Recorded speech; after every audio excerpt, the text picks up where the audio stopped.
What's up, guys? Good to see everyone today on this blessed, amazing day. I want to share about this book called Wanting by Luke Burgis. That's an extremely important book of our time. In fact, I think it's one of the most important books that I have read in the last 20 years in terms of what it has opened up within me as a question that begs answering, and the process that I've been undergoing to determine my own deepest desire. And if you stick around to the end of this video, I'm going to talk about what that is, what my one overarching desire is currently that I've come up with as a result of this inquiry and self-exploration.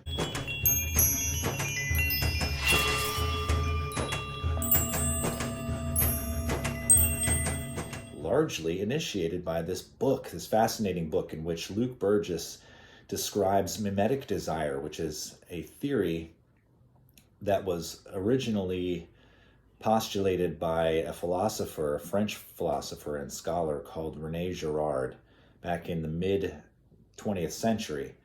And he's the one who coined the term meme, actually. And so what a mimetic desire is, the desire that comes about from mimicry or imitation of others, and how most of what is driving our lives and our society as a whole is rooted in these mimetic desires. Now, mimicry and imitation isn't always a bad thing. In fact, it's one thing that human beings excel at more than any other animal.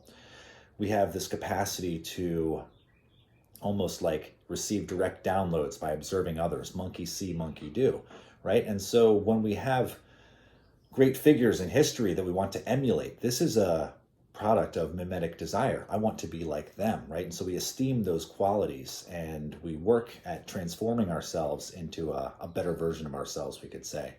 There's also mimetic desire present, however, in cycles of degradation and destruction, right? So one instance that he points out in the book is largely the reason why any woman who smokes today is a smoker, because back in the early 20th century, in the 1920s, a stunt pulled off by a consultant who was hired by Philip Morris that got about 10 or 15 very, very high elite socialite women from Manhattan to all of a sudden, in the middle of the Easter parade, the biggest covered event of the entire year that is covered, worldwide, and he got them to light up cigarettes, specifically Lucky Strikes, and march in the parade, right? These high-class, well-known women. And he also hired the photographer that took the pictures and also hired journalists to cover it and specifically gave them the tagline to make sure that you print, these women are lighting torches for freedom. And they were paid to do this. And what happened is every newspaper around the world the next day or so had printed these photos of these women smoking in public. Prior to that, women never smoked in public. They were seen as trashy, and even the ones that smoked in seclusion were still looked down upon. Now, this is not to really discuss the merits of smoking, although if we wanted to do that, we could see that we know smoking is not good for the body, and it's very highly addictive. But the thing was, Philip Morris saw the entire class of women as a target market that he wasn't able to crack. And with this stunt, immediately all over the world, women everywhere started lighting up in public, going out and purchasing, using their dollars to buy cigarettes because they thought this was torches of freedom. They had just attained women's suffrage, the right to vote, the year prior, and World War I had just ended as well. So freedom was a massive buzzword. Torches for freedom. Yeah, I want that. I want that. I want to be like them. I want to be like them. And what happened is they got sucked into this giant money-making and habit-inducing, life-taking, body-snatching grim reaper of a company called Philip Morris. And anyone who smokes, specifically any woman who smokes today, is under the curse of that mimetic desire. So this story was very mind-blowing to me, and I thought immediately, well, if that's happened with women in this one case, how is it happening to me? How is it happening to all of us? What are the forces that are driving our desires? I mean, if you think about it, desire is what drives your life. It's what your actions are based upon, right? You're hungry, you have the desire to eat, so you get up and you make some food. You don't have any food, Well, you need to get some food. So you go out and get some. You don't have any money to buy food? Well, you got to work. You got to work, right? This is what determines our life.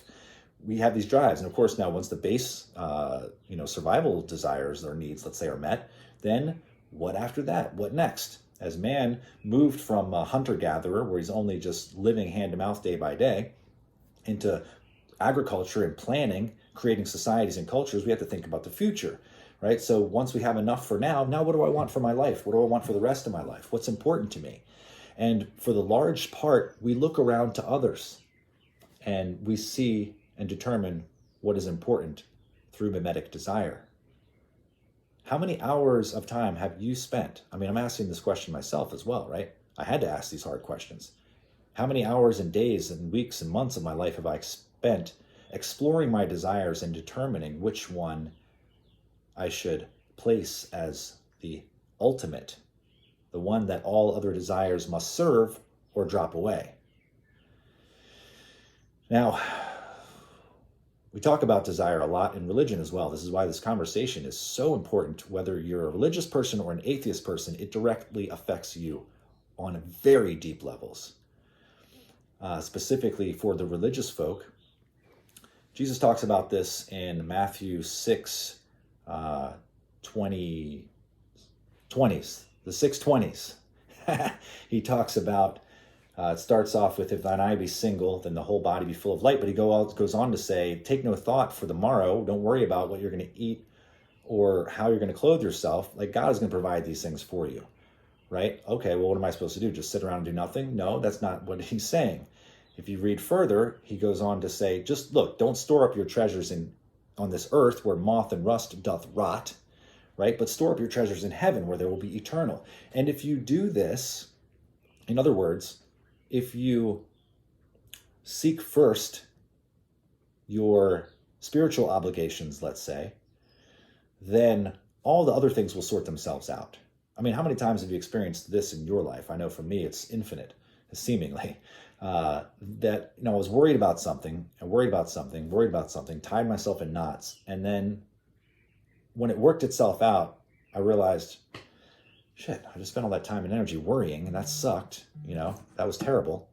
I don't want to do that again. And also, it just worked itself out. Like, really, I didn't need to worry. The worry was wasted energy, and it was wasted energy that was also harming me, right? Because now I'm stressed out, tense, all these things. And in that tense, worried state, how connected am I to God? How focused am I on the kingdom of heaven? I'm not. I'm actually putting these other things at the forefront. Well, I'll take time for God when I figure this stuff out, right? And so again, that's what he's pointing to. But he says you cannot serve God and mammon. Mammon being one of the idols that they worshipped, the people he was speaking to. And what he's meaning is that, again, we must have an overarching desire. We can't serve two masters. We must only serve one. We have to choose which master we will serve. And this is what Luke Burgis is pointing to in the book, Wanting. He takes us through this process. First, he makes the case for mimetic desire and teaches us and explains to us through very well-crafted stories and accounts of people's lives, real people. And so we get to start to see how it's affecting the culture and how it's affected other people. And then as they start to break free of it, what that opens up inside for their lives, right? For their sense of freedom. Now, we could also look into Buddhism because it's been quoted many times, right? The Buddha has said that desire is the root of all suffering. And I have questioned this many times in the past, but I know there's truth to it, but I couldn't quite wrap my mind around it. What is he talking about? I know, like, most of the desires will cause suffering, like the trying to change people. I don't really have the capacity to do that. I make influence, but when I really want to change people, I suffer. Yes, wanting things that that are not good for me. Let's say, wanting the wrong things, right? Wanting things like addictions that create these cycles of suffering. So yes, those desires. But what about the good things I desire, right? What about wanting to be successful, wanting to be happy, wanting to be a good father, wanting to have good relationships, wanting to make an impact in the world, things like this. Okay, so those are better desires, yes. But if desire is the root of all suffering, what exactly is he speaking about? What does he mean precisely? So are those desires also going to be a cause of suffering? Well, here's the thing. If I place them at the highest, right? Let's say if I want success, whatever that means to you or to me, right? And so I place this desire for success at the top and everything else must serve it. But what can happen is maybe I work myself to death. Maybe I'm stressed out all the time because I see things aren't going the way that I want. I try to manipulate people and situations to ensure my success, but that creates a wedge in our relationship, drives me further apart from people, makes me feel alone. And so all these negative consequences come from that, even though it seems to be a better desire than, let's say, just, I don't know, eating until I become obese, right? Just eating my feelings, or let's say, becoming a heroin addict or something like this. So, however, but if suffering is the end result, either way, there must be a better way. Obviously, we can't get rid of desire. We've already spoken about how desire drives our actions. If we don't have any desire, we will just sit and rot. That's not good either. But what is important to want? How do I know what to want? And again, we're looking to mimetic desire oftentimes to satisfy this question. What are you going to have to eat, sir? Well, I don't know. What's the most popular thing on your menu? How many people are like this? Well, what do you want to drink? I don't know. What are you having? Right? I do this myself sometimes, right? But now the thing is, I'm aware of it. The big difference. Because as I'm aware, I start to snap out of the matrix of sort of groupthink and social media programming and never really discovering for myself what is important to me. And that is probably the greatest thing that's robbing me in this scenario. Because again, if I can understand what is the greatest desire for myself and know this, actually know it deeply within myself, then I can organize my entire life around the service of this one desire, which means also, and Burgis talks about this towards the end of the book, that means that if I have one desire that's overarching, that means that the lesser desires that don't serve it have to drop away. They must dissolve. They must be destroyed. And so this takes me into the process called the pain of transformation. So far we have 3 parts to the book that I've talked about, which is understanding mimetic desire, beginning to see how it's affected our society and how it affects me. The next piece is, maybe that was the first 2. I didn't take any notes for any of this. I will keep my promise. I'll reveal my one desire at the end of the video though, so stay with me. Also, just as an aside, while I'm recalling this to mind, if you'd like to find out more about my work, by all means, lucidenergyarts.com. You can find out about retreats that we have going on, different programs, or if you just want to set up a call, all the information is there, lucidenergyarts.com. And okay, so now we're back to wanting. First, I have to see it, see the mimetic desire, see its function. Next, I have to begin to question and break down this process within myself so I can see it within me, not just see it as a function of the world and others, but see how it's driving my own behaviors, and then begin the process of questioning, well, what is actually important? What is actually important? What is good to want? What do I want to want for reals? And then I have to create, understand, and develop this overarching singular desire. I have to discover this for myself through contemplation, meditation, prayer, journaling. Maybe you find it from someone else. Maybe you're like, oh, you know what? I think that's it, what he said. Maybe. But you have to find out what this is. You have to. It's a must. We each must do this. It's an obligation. You owe it to yourself, as well as everyone in your life, in the world, and in the society, and human culture, and human beings, and all the creatures. Right? We have an obligation to be our best, I think.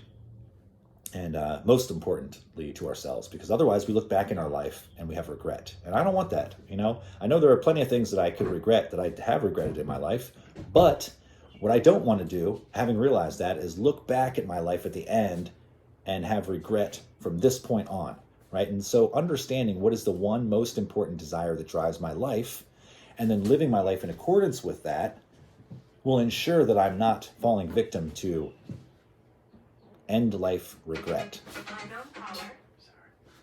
Jeez, man.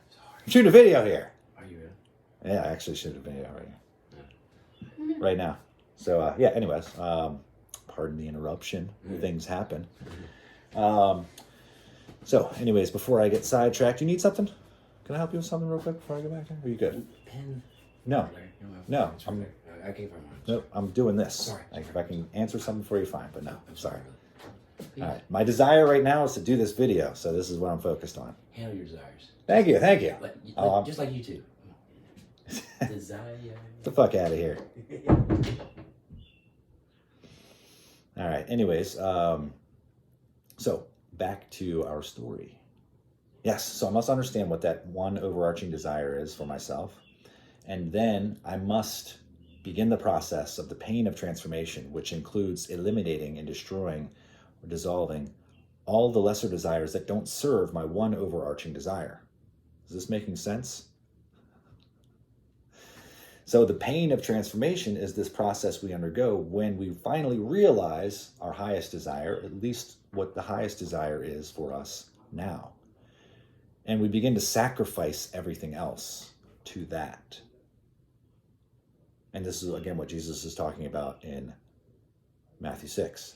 You cannot serve God and mammon. You have to pick one. And when you really pick one, you go all in. Go all in. And so we're getting towards the end of the video now, so I'm going to reveal a little process that I've gone through, right, in the last 20 years or so. First, it was a little more than 20 years ago when my life was such a chaotic mess that I reduced all my desires to a single one. I just wanted to know the truth. I figured if I know the truth, then I won't put myself into these positions anymore. I won't suffer needlessly, continuously. So that became my search. And for the next 20 years or so, it was very important to me. And if you ask me what was the most important thing, I would tell you that.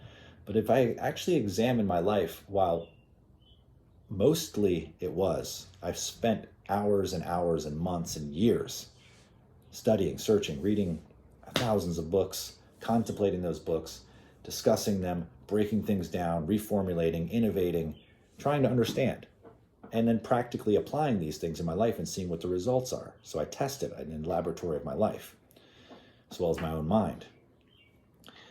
And so in the last year or so, I've been examining this again more deeply, and I started to try to understand, this has been going on for a few years now, but really getting clear on my purpose and my vision. And so I had some ideas, I had some direction, I had some positive things, but then it still wasn't clear, not 100%. So I wondered, what is going on here? How do I clarify this? How do I know what is my purpose, what is my vision? And then I realized, I was like, I need to let go of my will and understand what God's will is, right? What does the divine, the Lord, God, my higher self, whatever you want to call it, what does it want from me? What is its will, right? We talk about surrender your will to God's. You can't serve two masters, right? So who am I serving? If I'm serving them, I'm serving their will, correct? So I'm doing their will. That's my intention by serving them. I wouldn't be doing their will if I was not serving them. If I was doing disservice to them, that would not be their will. So how do I discover God's will, right? That became the next question for me. So understanding God's will and being able to actualize it, these were my top desires. But as I contemplated this more and more, and with the help of this book, it's really come to light. I realized that what I actually want above all else is a close relationship with God, deepening, intimate, communion relationship with God, where I experience Him, His presence, the presence of God in my life daily, moment by moment. Once I understood this and made the shift, then I realized as part of the process of having this awakening within me was that if I have a close relationship with God whereby we are in communion continuously, and where this is my number one desire is to make this relationship better, more clear, more connected, more felt within me. Those other, well, two things happen as a function of this. Those other desires start to naturally fall away. I don't have time for them. My focus is here. I bring my focus back here, moment by moment. And the next thing that happens is, when my relationship is very, very strong, and I'm in constant communion, I automatically know what God's will is. More and more, it becomes obvious. And so that desire serves this one, and this one serves that one as well. What I really love about this for myself is that it puts me into constant contact, and the forgetfulness of God, the tendency to worry, right? If we look back in that same verse a little earlier in 6:20's Matthew, again, God's saying, take no thought. Jesus says, actually, to be accurate, take no thought for these things, right? He's not just saying, don't worry about it. He's saying, don't even think about it. Like, thinking is actually what divides the mind. Remember, if thy eye be single, if your awareness is whole and undivided, your whole body would be filled with light, the light of the world. You are the light of the world. So how do we do that? We have to stop all this thinking, the worry, the anxiety, the stress, the chasing after things that are not serving our highest desire. Those all drop away.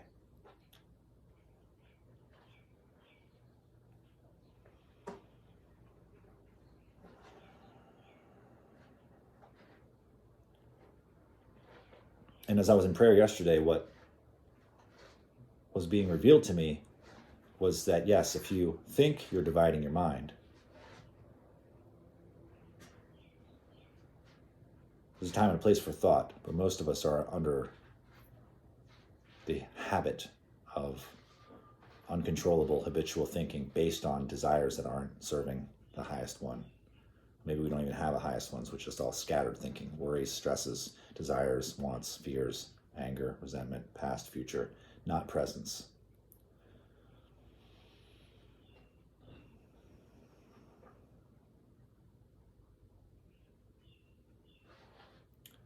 Secondly, he said to me, when you doubt or worry, you're doubly divided. Because not only your mind divided by thought, but you're divided against yourself. And here was the third one, which was a kicker for me, which is, when you resist, you divide yourself against me. God spoke to me. When you resist, you divide yourself against me, and this is a great sin. And just to clarify, the feeling and the emphasis behind that statement was not a judgmental one. It was simply one of serious instruction. When you resist, you're dividing yourself against me, God. So talk about a case for letting go of resistance. Talk about a case for acceptance. All right. I have a meeting coming up, but I just wanted to share these insights while they were still very, very fresh. And if you have thoughts on this, by all means, reach out, make a comment. Set up a call. Let's have a conversation. Also, consider subscribing and or sharing this channel with somebody that you feel this video might benefit. And stay encouraged, stay blessed, stay in contemplation and prayer. Discover what is your one overarching desire. Discover it for yourself and begin this process of metamorphosis, the pain of transformation. It's a beautiful process. You're going to like what you find. I guarantee it. All right, my friends, until the next time, much love. Peace. Be well.